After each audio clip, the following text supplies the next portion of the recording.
haven't been banned yet. All right. Okay. We have not gotten into the really bad translations yet, but we're going to see some that are really interesting. It irritates me. Like I said, it's not going to change your theological view of the world, but it's the translations, especially in John. Our translators are trying to protect us from too much knowledge or something. But this one is a really interesting one. If you remember, we are still in the treasury. This is the end of Rosh Hashanah, and probably after Rosh Hashanah, we had that Gnostic break. We're still in the treasury. We're still talking about Jesus and Rosh Hashanah. So where we are now is like John always does. John has an event, either a sign or something, a semeon, and then he has a dialogue.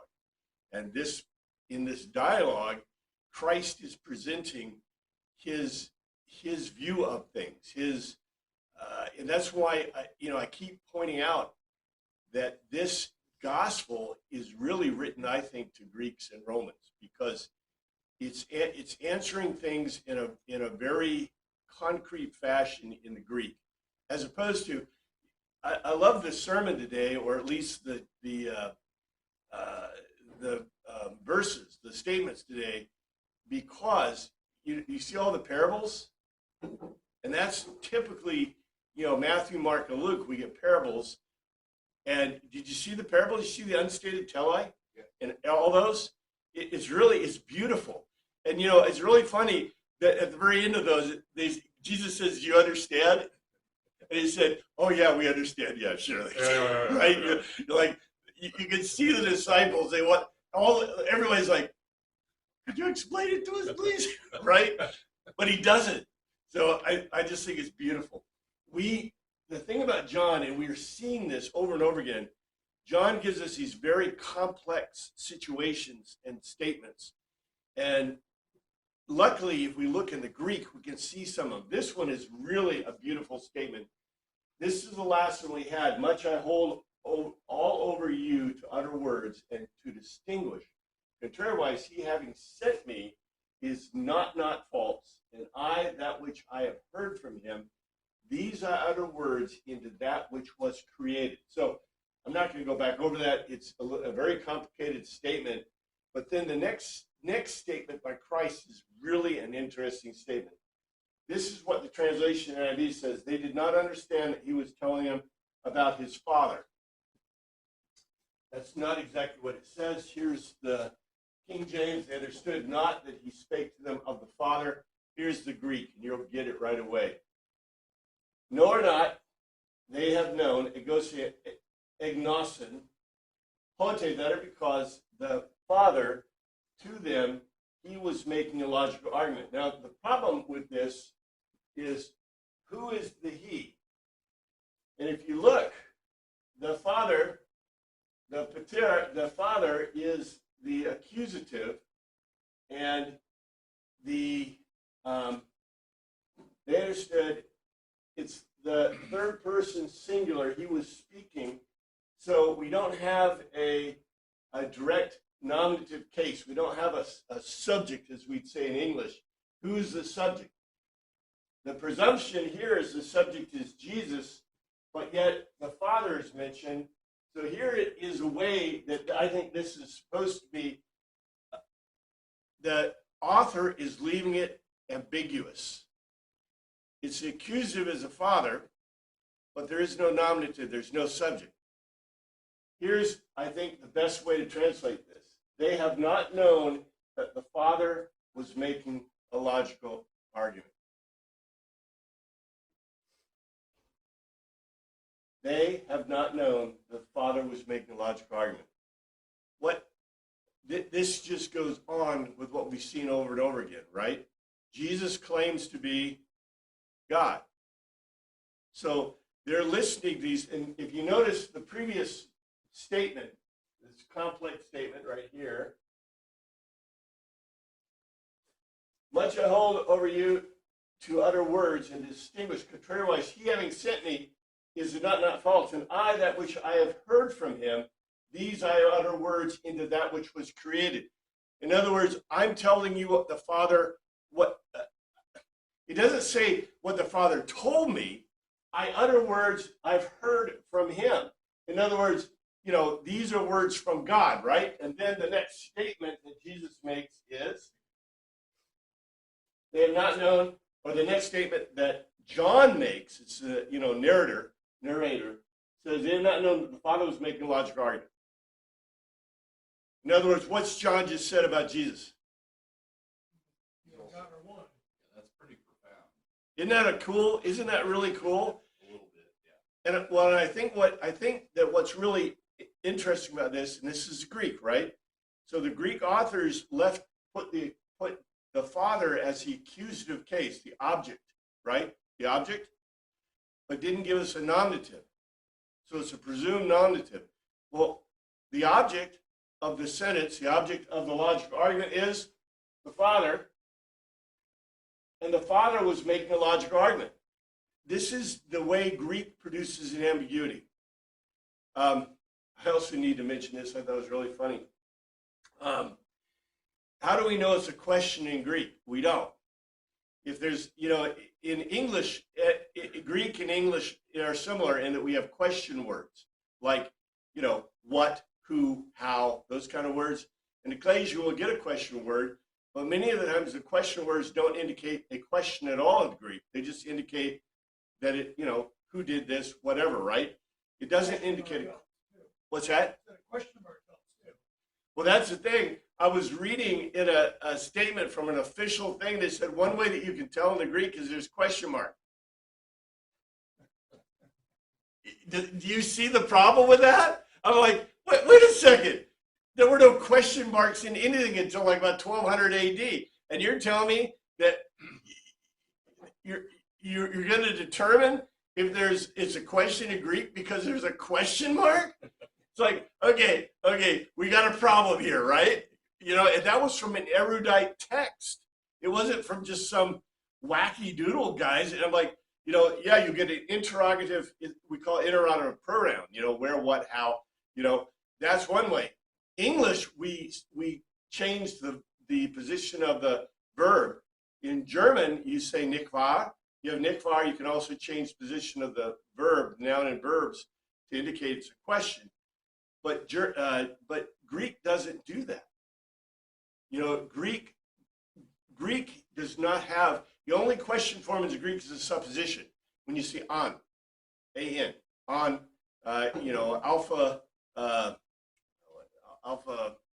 N. Anyway, when you see that form, that is a supposition form, and it's more like the subjective to. I'm talking about all kinds of grammar things. Anyway, but this is a beautiful statement. So the next one we get into is, so Jesus said, okay? So Jesus said, when you have lifted up the Son of Man, then you will know that I am he, and that I do nothing of my own, but speak just what the Father has taught me. Okay, that I am he. I am he what? You can already see there's an ambiguous statement here in the translation. Does that mean that he's the Son of Man? Or does that mean he's the Father? Let's see what it says in the Greek. Also look at the King James. And Jesus said unto them, when you have lifted up the Son of Man, then ye shall know that I am he. You notice that he is added, right? And that I do nothing for myself, but as my Father hath taught me, I speak these things. In the King James, and what I do is, I do the same thing King James does. If I add a pronoun or add something that isn't in the original text, I'll mark it with italics. So these, he and that have been added.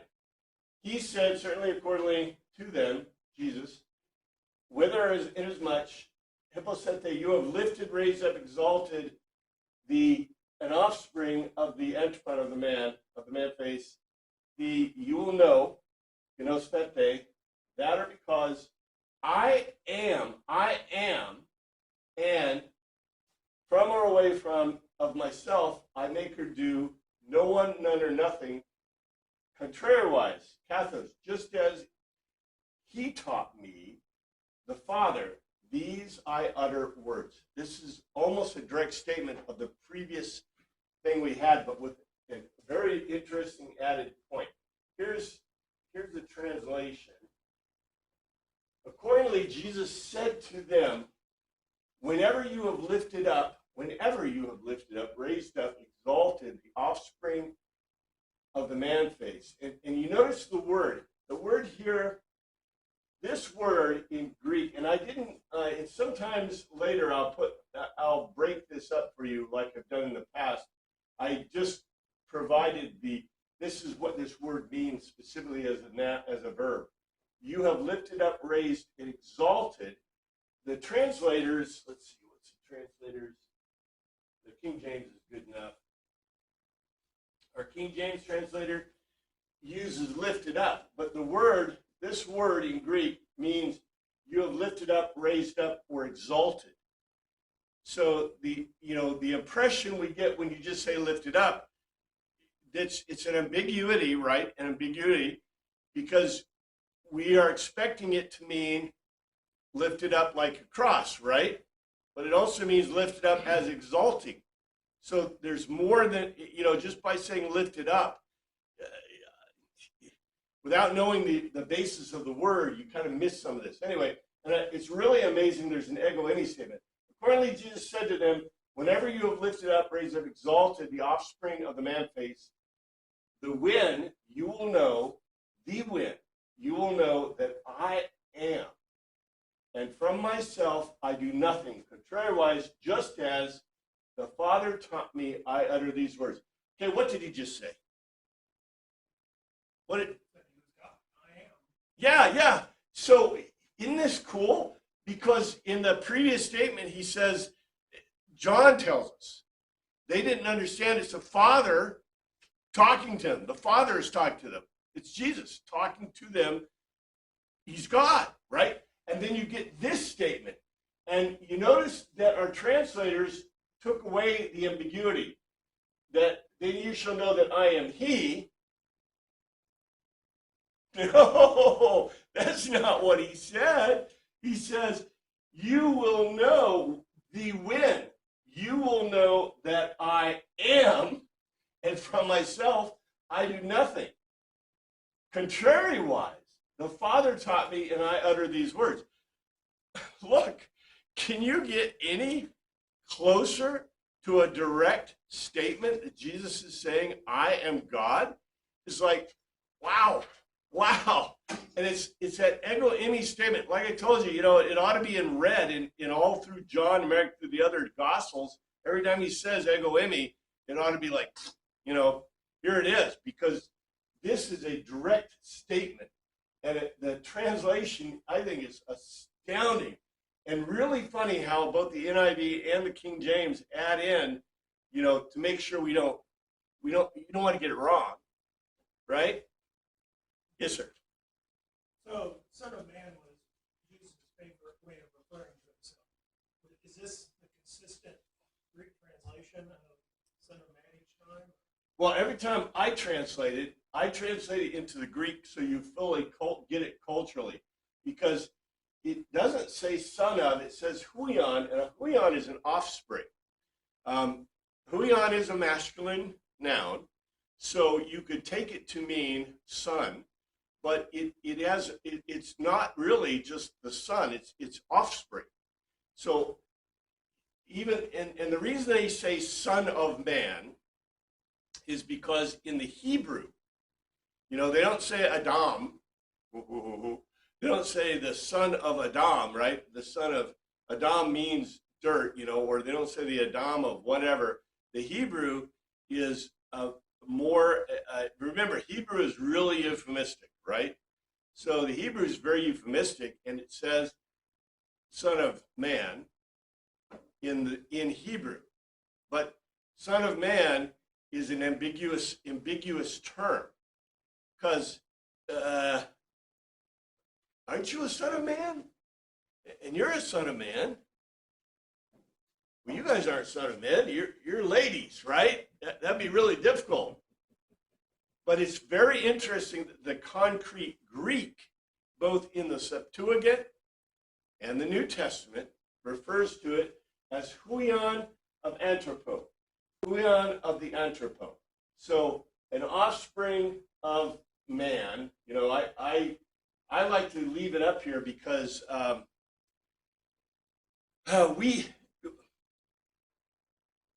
we are the Greeks. Okay. If anyone knows anything about the Japanese language is really interesting. Well, the Hebrew language is very interesting too. What are you guys in Hebrew? Goyim. You're not Hebrew. You are not in that group, that class. You know, the Japanese say, wait, Nippon. If you're Nippon, can you be a Nippon? No, you can't, because that is only for Japanese. Can you be Jewish? No, you can't, unless your mother was Jewish. You know, or you're a male who's been circumcised on the 8th day or whatever. Yes, sir. Is this man as in mankind? Well, son of mankind, more broadly, or like you have the human. That's why I like to put it in this thing, because in the Greek point, anthropo is man-faced, which is humankind, right? That's why I even put in here human or man. When the Greek says anthropon, anthropon is the base word, the base noun for this. When it says anthropon, it means, anthropo is the genitive, it's the possessive. But when it says, you know, it's like in German.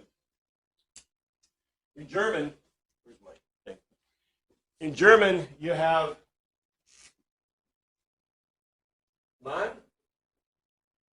and man. What's the difference? Better remember German? Capital letter. What's the difference? What's the difference between the two? In German, you always capitalize nouns. This is a noun. Why is it capitalized? Proper noun. More of a generic noun. Well, in German, this means a male human. This means humankind. In English, we do the same thing, except we don't delineate. So one is singular and one is Mm, a male human would be singular and humankind is plural. It's a singular noun that refers to a plural. if this were plural, it'd be manner. Manner? I think manner So to me, it's one is singular. or manus. Anyway, Man or men. Men would be plural. manner. Yeah, I think it's manner. This is plural. There is no plural for this. This is a noun. But humankind is more than. Right, but it's a singular. There is no plural because it's a singular. It can't be humankinds, right? I hope not. Anyway, but this is the way in German you delineate. In English, we don't do that at all, right? Man, we could say mankind, humankind, that kind of thing. That's the popular thing today. But in their language, they do it. In Greek, the word for man or men, you don't use. You know, you can use this word, but the point is that it means, it implies, it means specifically mankind. So human or man, the man face, it's in plural, it's men. So it's just, how do you think about the world, right? And by the way, in the Greek worldview, this can include barbaros, right? The Greeks do the same thing that the Japanese and the Hebrews do, right? They divide it into themselves. Anyone who can speak Greek is okay with them. Anyone who can't speak Greek is barbarian, barbaros, right? Yes, sir. So when Jesus refers to himself as the Son of Man, it sounds like he's using this more for, I'm human. He's using the term because it refers back to the Hebrew, and the Son of Man in Hebrew is a hugely ambiguous term. We have taken it to mean that the Son of Man is the Messiah. But in the Hebrew, it is super ambiguous. But what is his audience? What does this mean what does that statement mean to his audience? At the apocryphal times, culturally, it means the Messiah. So when you say the Son of Man in Hebrew, you're talking about the Messiah. If you say the huion anthropo, the offspring of human, right, of the man face of man, then you are in the Greek. That's like Hagios Pneuma, right? That's the Ruach HaKodesh. It's the translation. But you notice, well, this is what I'd like you to see. In Hebrew, it's very ambiguous. It can mean a man, right? A son of man, a man.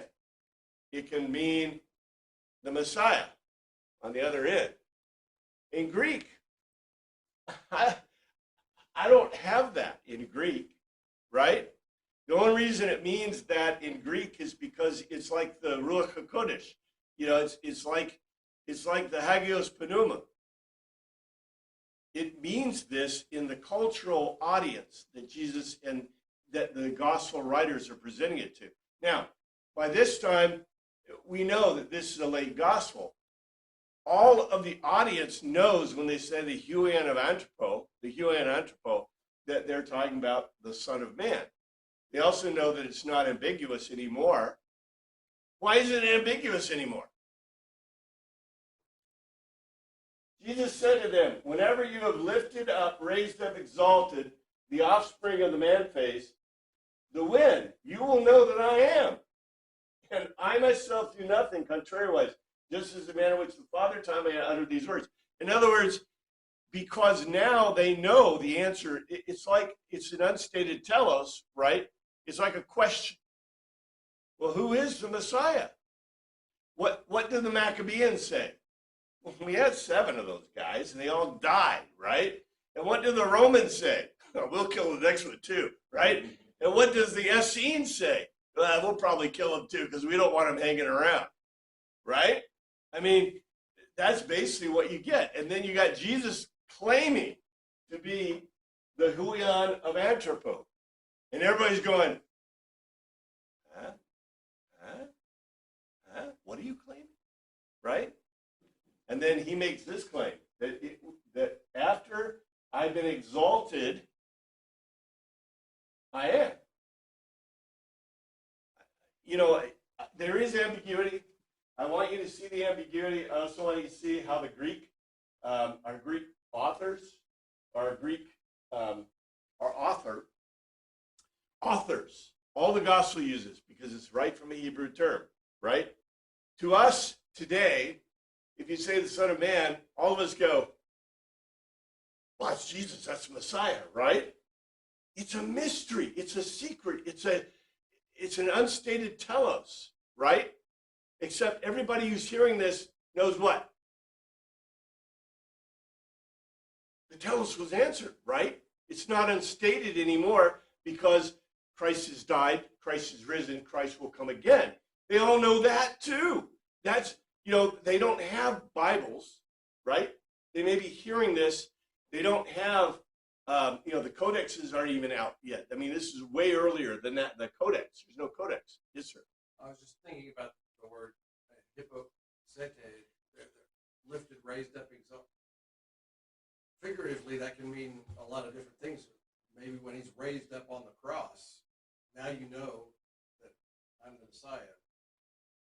That doesn't necessarily, they wouldn't interpret that as an exalted state. That's kind of a punishment.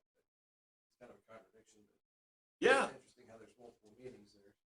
Yes, sir. By the time of this writing, everyone who hears this has been living for decades in the shadow of the cross and the empty tomb. They know that's why, like I said, if we put on your Himation and your Pelopos, right? Put on your Greek clothing, put on your best Greek, put on your Greek blinders so you see what's going on, and pretend like you don't know all the answers.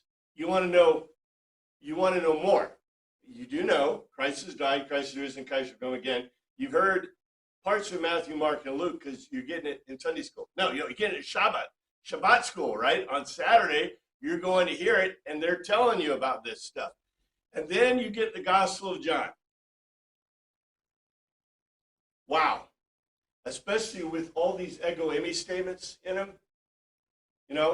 Not as exciting to the Greeks or Romans, but whoa, those Hebrew guys are going crazy on that. Yes, sir. I feel a little confused on perspective here. Sometimes we're talking about the readers of John and Yep. what they think and what they know because it's already happened. And then we get the hearers that John is talking to us about that none of this has happened yet.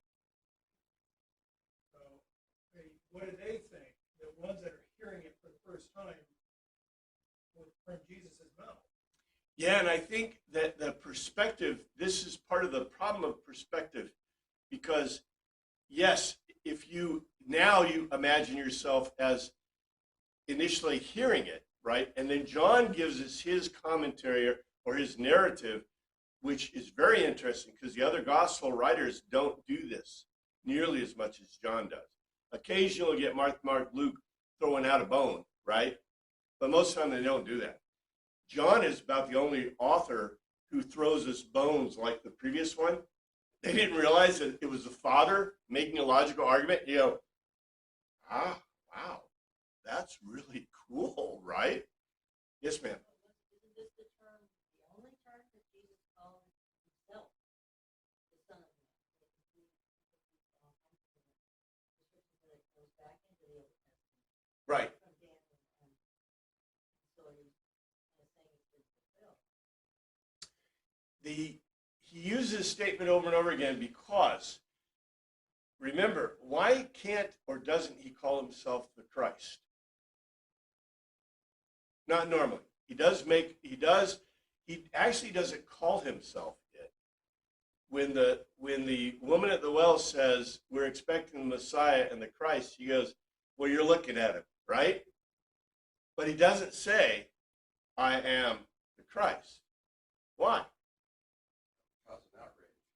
Not just an outrage, it's because he's not been anointed yet, right? We're going to get to that. The anointed part is really important. You can be the Son of Man. In other words, the Son of Man is the projected Messiah, right? The proposed Messiah. But what makes him the Messiah? Well, you got to be anointed. You don't have to be accepted. You're just anointed by God, and God has accepted you. Uh-oh. He never calls himself the Son of God. No, he calls himself the Son of Man, right? But I mean, But logically, he is the Son of God, so it's like he doesn't make that. what he calls himself all the time is that he is God. Yeah. That's the thing. He doesn't call himself the Son of God. See, who calls him the Son of God? We do. Yes. Why? Because, well, C.S. Lewis wasn't there to tell us about the four-dimensional God projected into a three-dimensional existence, right? And we didn't have the three dimensions until about, 1950s or whatever, right? So we didn't have the vocabulary at the time. John has given us the best he can. But yeah, what you said is correct. He doesn't call himself the Son of God because he's God. We call him the Son of God because we got this problem with we got to separate it out. But, Jesus would say, what? Yes, sir. Yes. When we're back on the perspective again, so he's talking to the group. When they hear I am, are they falling down and closing their ears? Thinking, oh, we need to stone this guy, he just blasphemed? We get that, we think that is in Mark. At the end of Mark, almost the only ego eimi statement made by Jesus is at the end of Mark. and when they're coming to arrest him. The people coming to arrest him are the temple guards. Temple guards have been allowed out. If you read my book Centurion, you'll see that there was an agreement. This is the best I could do with the history. That the temple guard had made an agreement. The priests had made an agreement that the temple guard could go and get Jesus, and so they sent my centurion with his century or a part of it to basically make sure that they didn't do anything else. Because, if they're going to do that, they have to carry weapons, right? And you're not allowed, they weren't allowed to carry weapons outside the temple compound. That's the way the Romans controlled them. So with the appearance we get in Mark is that when they come, to get Jesus, he says, who are you looking for? And they say, Jesus of Nazareth. And he goes, ego eimi, which is an appropriate response, but then it says they all fell down, right? Which is also an appropriate response for priests and Levites that suddenly, when Jesus says, now the thing is that it's really interesting. I think that in Mark, he said Yahweh. But why doesn't it quote Yahweh? Yeah, they're not supposed to write it down. And it's a Greek, Mark's writing in Greek. And so he intentionally didn't put it there because you can't write Yahweh in Greek like you can, like they said in Aramaic, right? They say, he said this in Aramaic, and they write the Aramaic in Greek. Well, how are you going to write Yahweh in Greek? Ego eimi. So, yeah, now, I think in Mark, he actually says the Hebrew. But the writer, because he was an Orthodox Hebrew fella, did not write it in Aramaic and use the Greek. But the indication is that he obviously said Yahweh, right? In this case, he's not saying Yahweh. He's using the Greek, I am. This ambiguity I keep talking about. The Greeks, the Hebrews know when he says I am, he's saying, yeah, because it's an odd, I keep trying to get this, this is the thing. We say I am and use is and are forms all day long. Matter of fact, if you're writing, you can't, it's like, the be forms, the is forms, the are forms, all the identity forms in English are just common. We use them like crazy. But in the ancient world, they don't. You can tell in the Hebrews, you can't use I am because you're going to have an issue. In the Greek, you don't use I am. There's just, most ancient cultures do not use identity form. They just don't do it. It's not something they need to say.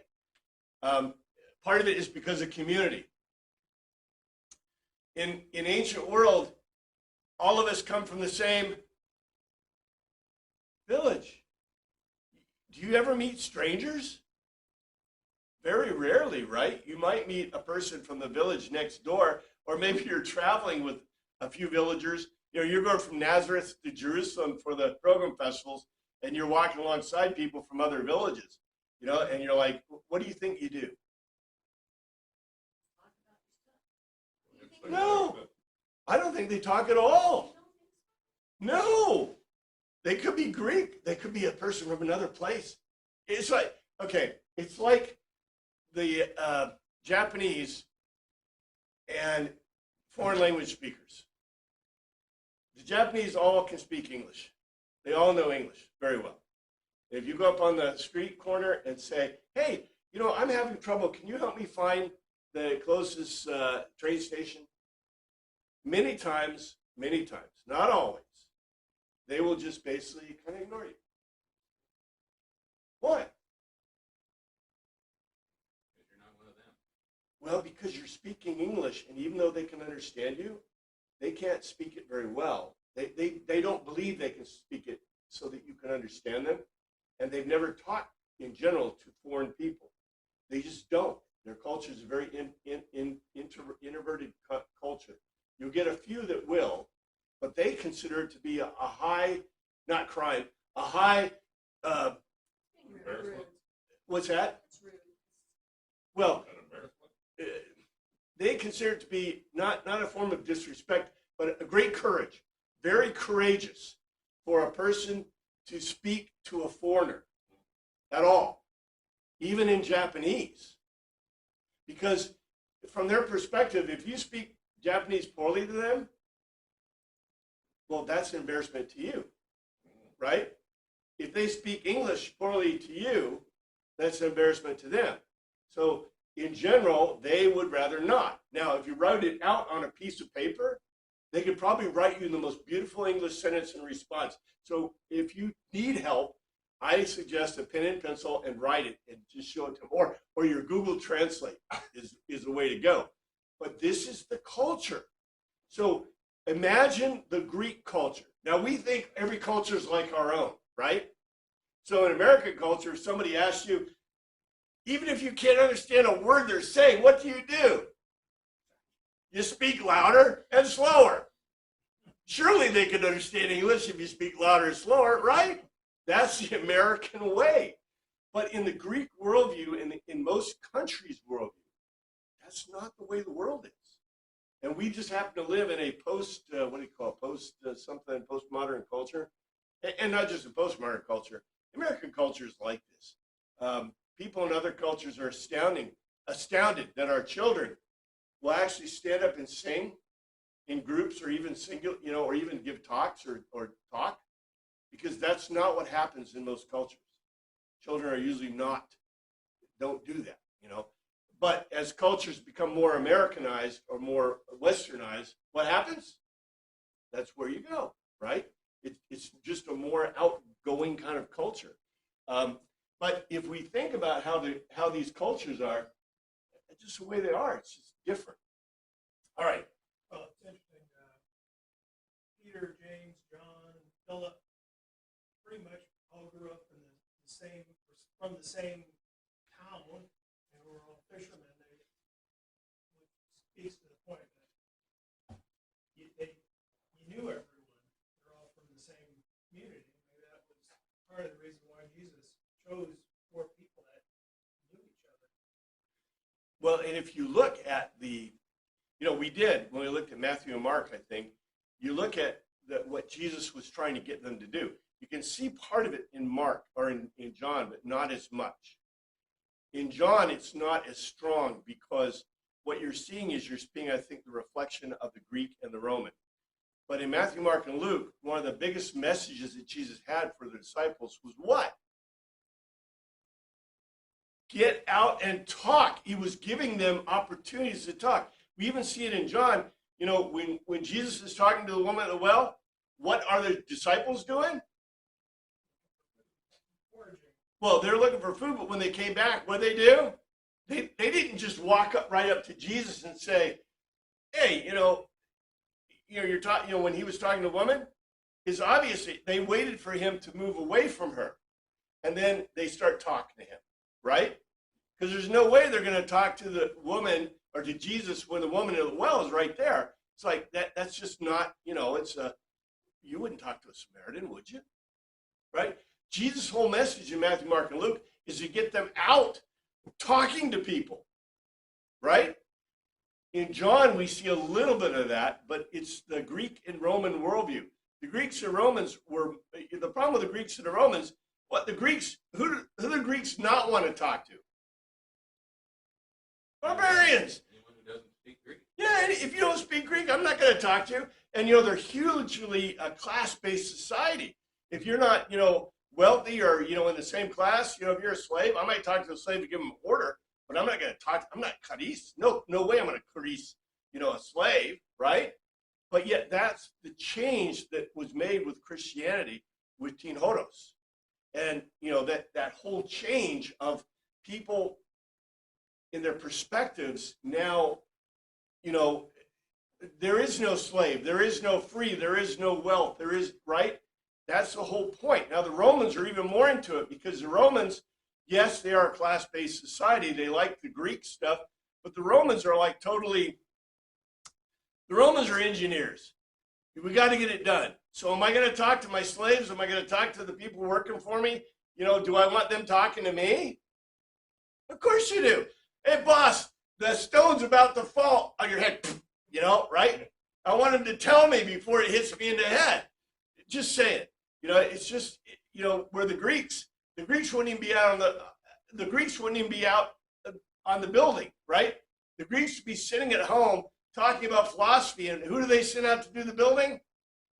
The slaves or the work people, right? Say, all right, you guys go do the work. And if they have problems, do they want to hear back? You might get a philosophical answer that doesn't work, right? Well, you know, philosophically, if you put the stone on here, well, we tried that, but it crushed one of the slaves. Well, don't do that next time. Do it, you know what I'm saying? But where the Romans would be out there basically supervising the road, right, and measuring it. Can you see them? You've been to Pompeii. Have you been to Pompeii? The tracks, the cart tracks in Pompeii are the exact width of the railroads in Europe. And by the way, the roads in America are based on the cart tracks that were designed by the Romans. So the Romans are out doing what? Measuring the cart tracks. You know, what's the Greeks doing? You see a Greek road? You see a Roman road? Right? Just saying. I've driven on some Greek roads, and it's kind of scary. And they still build them that way, right? You say, haven't you, didn't the Romans teach you anything? You know? Anyway, no, they don't listen to the Romans. Why would you do that? The one who sent me is with me. He has not left me alone, for I always do what pleases him. This is just a continuation of this unstated telos that was stated. John says they didn't know that the Father is making a logical argument when Jesus was speaking. And he that sent me is with me. The Father hath not left me alone, for I always do those things that please him. Here's the Greek.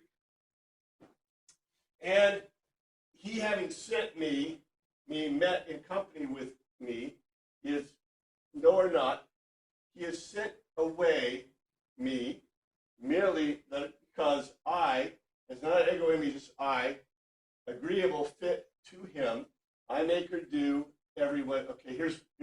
And he having sent me is in company with me. He having sent me is in company with me.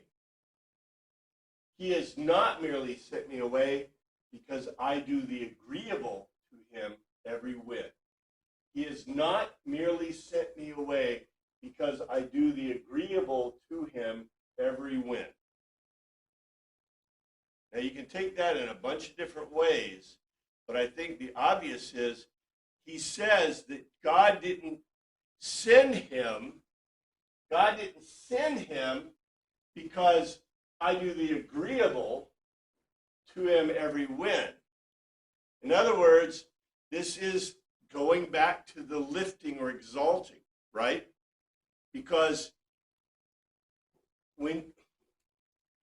if Jesus is God, do you think God wanted to die? But yet Jesus is God, and his purpose is to be the sacrifice, right? Now we know this. Why do we know this? Because John, way back in the 3rd chapter, told us, John the Immerser, right? Behold the sacrifice, behold the Doron, the gift of sacrifice, the lamb. This is, the readers know this.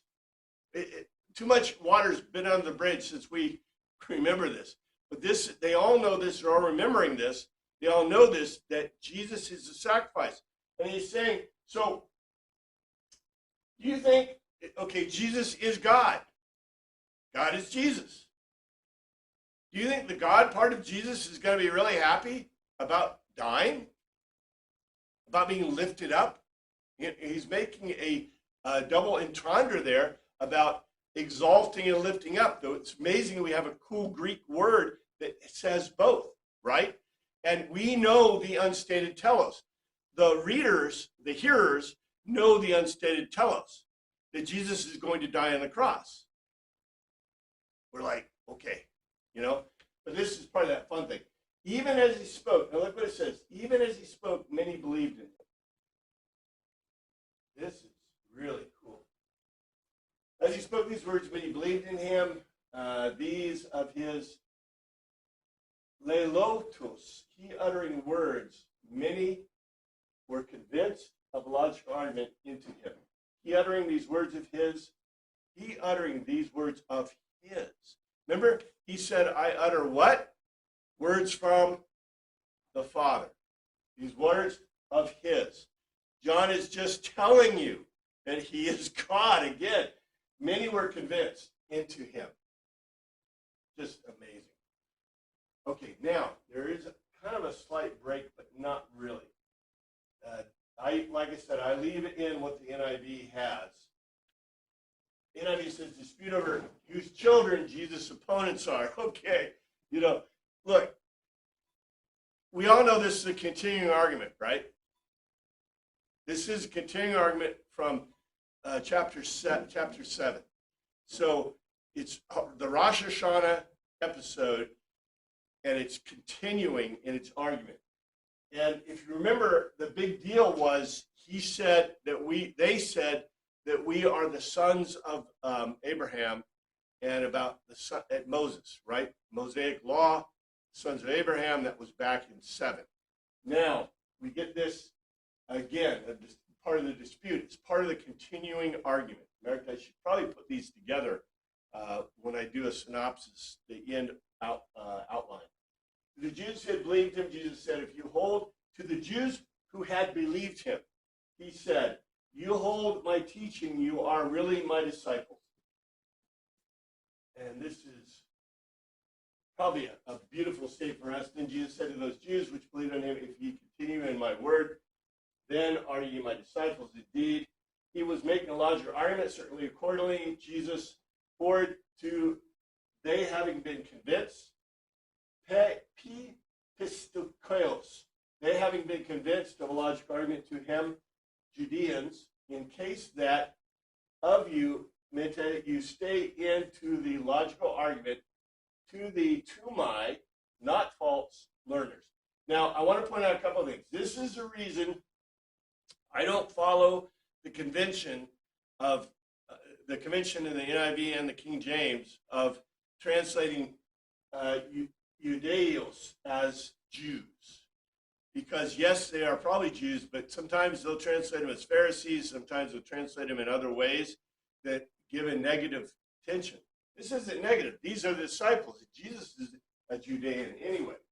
But actually, he's a Galilean. They probably make that distinction. Accordingly, Jesus was making a logical argument forward to Judeans, having been convinced to him. In case that you stay into my logical argument, you are my not false learners. And the word that's used here is logo. Remember logo? That doesn't mean word, although we translate it as word. It means a logo is always a logical argument. Just like a Lego is the verb. A logo is the noun, which means a logical argument. Lego is a verb of making a logical argument. Then you will know the truth, and the truth will set you free. This is one of the most famous verses ever, right? Very simple verse. You know, the more simple the verses, the more I see some of the, sometimes they're a little more complex than the simplicity we get. And you shall know the truth shall make you free. And, you will know the not false, and the not false will liberate you. Liberate. Yeah, that's set you free. Because we're going to get to this point. And you will know the not false, and the not false will liberate you. They got it. He's talking to those that were convinced of him, and look what the next question is. He says it will liberate you. Here's English. This is just like love, right? Like love. What does it mean to be free? Would any of you think that you are enslaved? That the truth will, the not false, will liberate you. In other words, what does that mean to every Greek person and every Hebrew person, every Roman person? If you are not free, if you are liberated, it means you have to be. Yes, you are a slave. You are a prisoner. And prisoners are slaves. You didn't imprison people because they did crimes. You imprison people for political reasons, to get them off, to get them out of your hair. If you are enslaved or you're captive and you're liberated, that means you are enslaved. To us, though, free means, are you free? Hey, you free today? Let's go have lunch. Are you free tonight? Let's go see a show. Are you free? Let's have, right? Where in the Greek sense, and that's why this word liberate. I love this word liberate because it means it's not that you're free. You see how this is a problem? When I say this, the famous one, and you shall know the truth shall make you free. Okay, free to what? Well, I've always been taught, free of the law. You're free of the burden of the law. Just saying. Just saying. Well, I could, am I free to sin? Am I free to sin? Am I free from sin? You see, English is really cool. Am I free to be free? Is it free? Do I get a free lunch? Just saying. I just think it's really interesting because the word is very concrete in the Greek. It only means one thing: to be free from slavery, to liberate you, right? Where to us, free is like love, like free love. There's just too many meanings. There's too much. Look up free in the dictionary. In the Oxford Dictionary, you'll probably find 6 pages of the definitions of free. But, just like the definitions of love. Anyway, but they get it. They said, they answered him, we are Abraham's descendants and have never been slaves of anyone. How can you say we will be set free?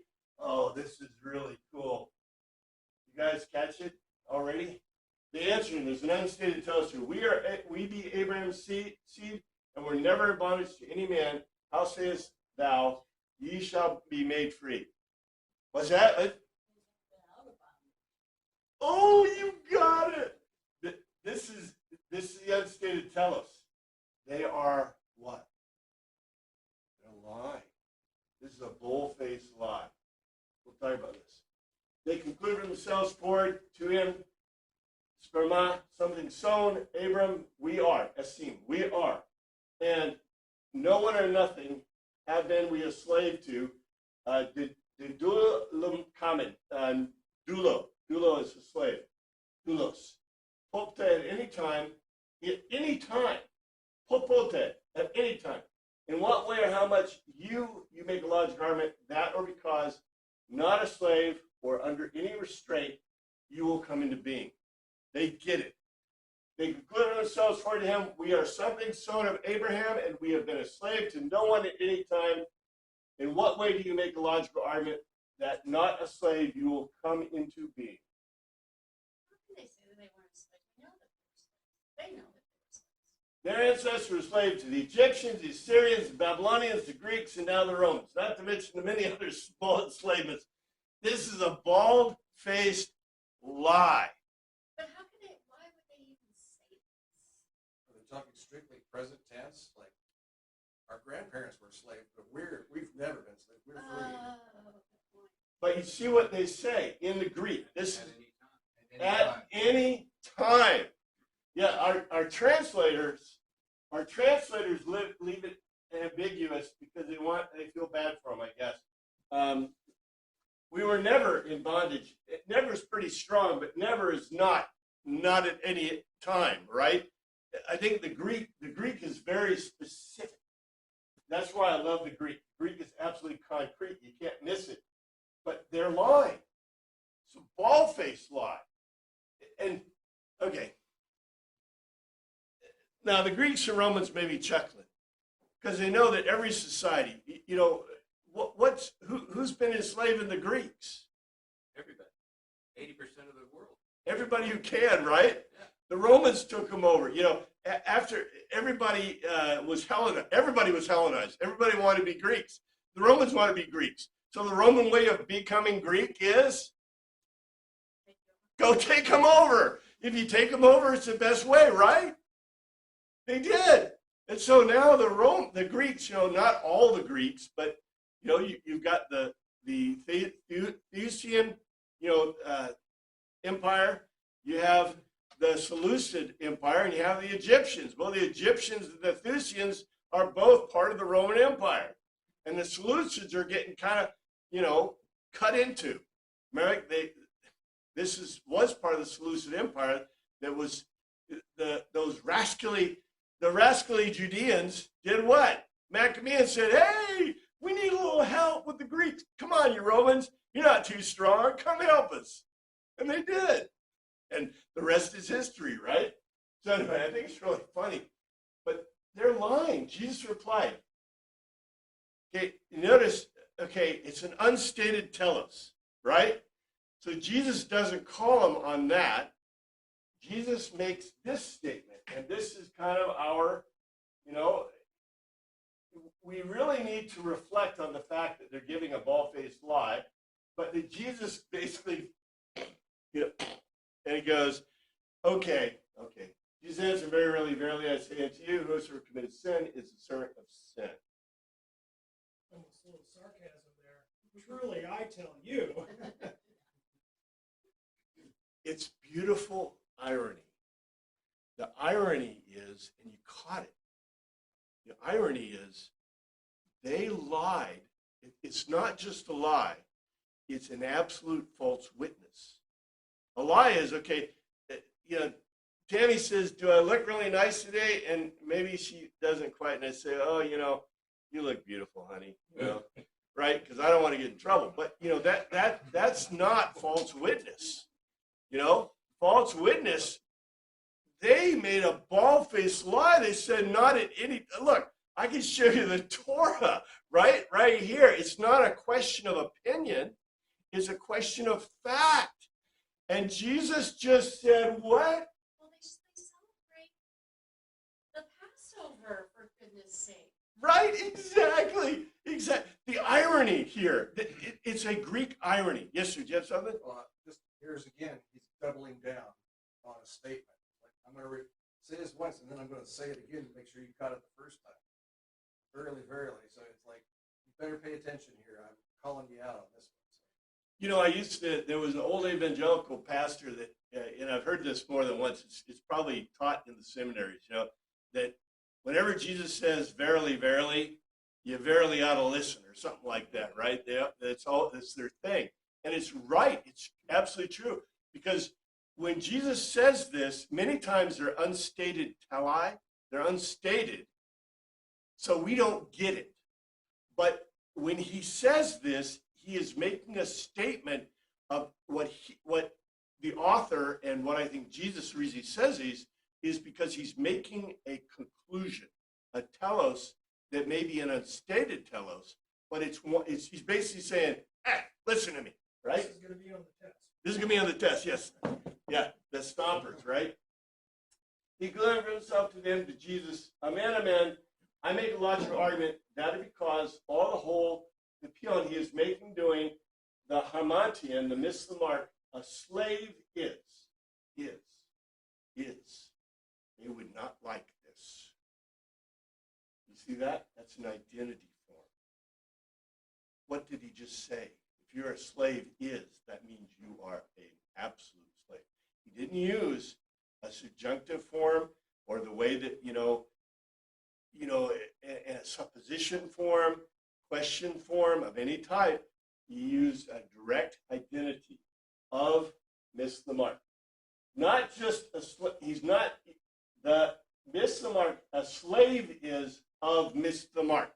He says it twice in the same sentence. Jesus concluded himself to them, firmly, amen. I make a logical argument to you that all those doing miss the mark is a slave of the miss the mark. And what is really, this is the irony. They know that by saying that they are breaking a commandment. not just a little one. They are doing false witness as like, this is like the patoing, right?